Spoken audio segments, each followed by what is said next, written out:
Hi, welcome back to The Word in Under 5. I'm Trish Mushar, and today we're going to talk about Romans 13:8. And love for the day is near. Seems like today we are all going through a lot with sexual immorality, and I know I think about it a lot, although I've abstained for a long time now. I'm just being honest. This is something that I hear a lot of people go through or don't care about, and also think that it's all about I gotta enjoy my life, and it doesn't really matter. And also, a lot of talk about the law and sin and things like that. But when Paul was talking to the Romans, he didn't know them. He had never been to Rome. These were strangers. So he's a little more gentle here, talking about these things. And I find it amazing how clear he does make, fulfilling the law.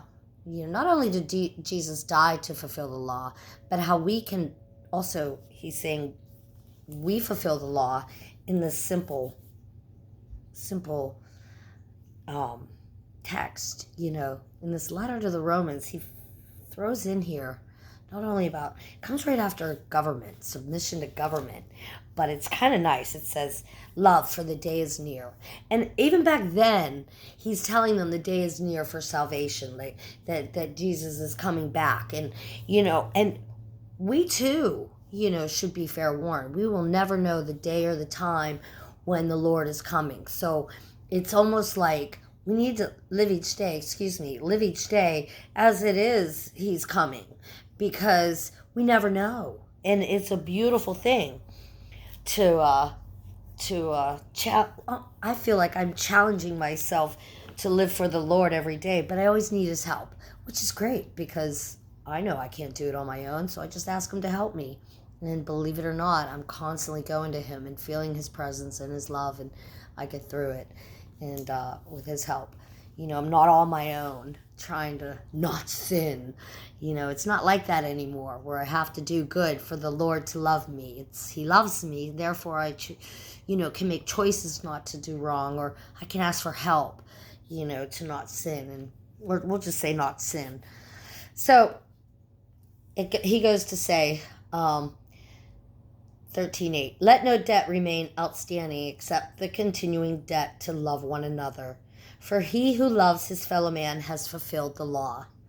The commandments: do not commit adultery, do not murder, do not steal, do not covet, and whatever other commandments there may be, are summed up in this one rule: love your neighbor as yourself.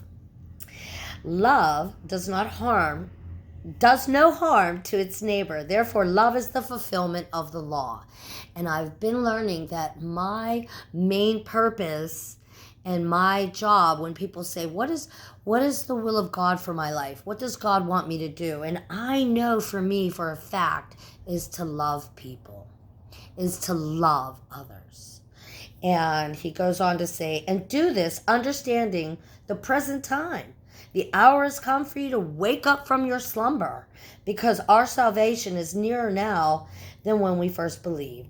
The night is nearly over. The day is almost here. So let us put aside the deeds of darkness and put on the armor of light. Let us behave decently as in the daytime, not in orgies and drunkenness, not in sexual immorality and debauchery, not in dissension and jealousy. Stop being jealous of other people. Be happy in yourself. And rather clothe yourself with the Lord Jesus Christ, and do not think about how to gratify the desires of sinful nature. If we continually go to Christ for every single need, you're lonely, ask him to comfort you. You need, ask him to meet those needs. Everything we can do ourselves, we do ourselves, like work and pay for things. But comfort, love, loneliness, anything like that, we can go to Christ for. If we're jealous, we ask the Lord to help remind us who we are in him, and why we're special and why we're important, and to help us to continue to move forward. And he is always faithful to do so. God bless you, and thanks for watching.